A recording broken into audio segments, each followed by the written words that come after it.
বিশ্বাস করি প্রত্যেকের সফলতার পেছনে একটি ছোট্ট করে গল্প থাকে, একটি অক্লান্ত পরিশ্রমের অধ্যায় থাকে। আমি সকলের সেই পরিশ্রমের জায়গাটিকে সশ্রদ্ধ শ্রদ্ধা জানাই। সাম্প্রতিক কিছু সময়ের একটি বিষয় আমার খুবই দৃষ্টিকটু লাগে, সেটি হচ্ছে যখনই কোনো পাবলিক পরীক্ষার ফলাফল প্রকাশিত হয় তখনই আমাদের সমাজের একটি শ্রেণীর মানুষ বলে ওঠে, আরে GPA-5 পেয়েছো, GPA-5 এখন হাটে বাজারে। আসলেই কি তাই?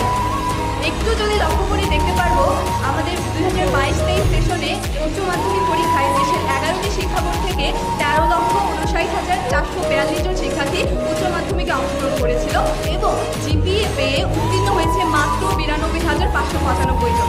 এ থেকে এটা স্পষ্ট যে GPA-5 অর্জনটা ছেলের হাতে ধোয়া নয়, এটা অর্জন করতে গেলে অবশ্যই পরিশ্রম করতে হয়।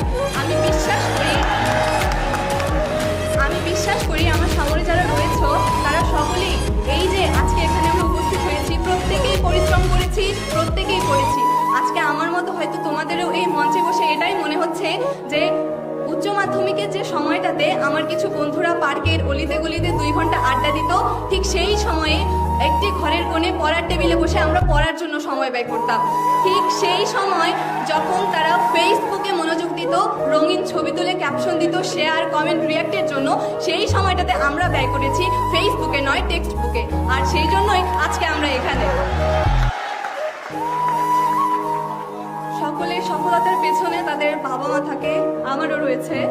একটি ছোট্ট স্মৃতি শেয়ার করি, সেটা হচ্ছে উচ্চ মাধ্যমিক পরীক্ষার অর্থনীতি পরীক্ষার দিনে আমার আম্মুর জ্বর ছিল 102 এবং তিনি সকালে 3 বার বমি করেছিলেন, কিন্তু তারপরেও অর্থনীতি পরীক্ষাতে আমার সাথে তিনি গিয়েছিলেন, কেননা অর্থনীতিতে আমার ভীতি ছিল। সত্যি মায়েরা সর্বশ্রেষ্ঠ শক্তি, আর এজন্যই তার অনুপ্রেরণায় 2টা বিষয় মিলে আমি 196 পেয়েছি এবং মানবিক বিভাগ থেকে গোল্ডেন GPA-5 অর্জন করেছি দিনাজপুর বোর্ড পরীক্ষা দিয়ে।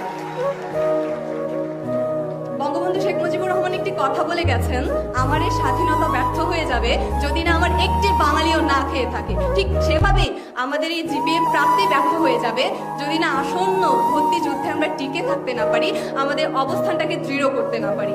এজন্য সকলের কাছে আমি দোয়া চাইবো এবং সকলে নিজেদের অবস্থান থেকে সর্বোচ্চটা দিয়ে চেষ্টা করব যাতে শেষ হাসিটা আমরা হাসতে পারি।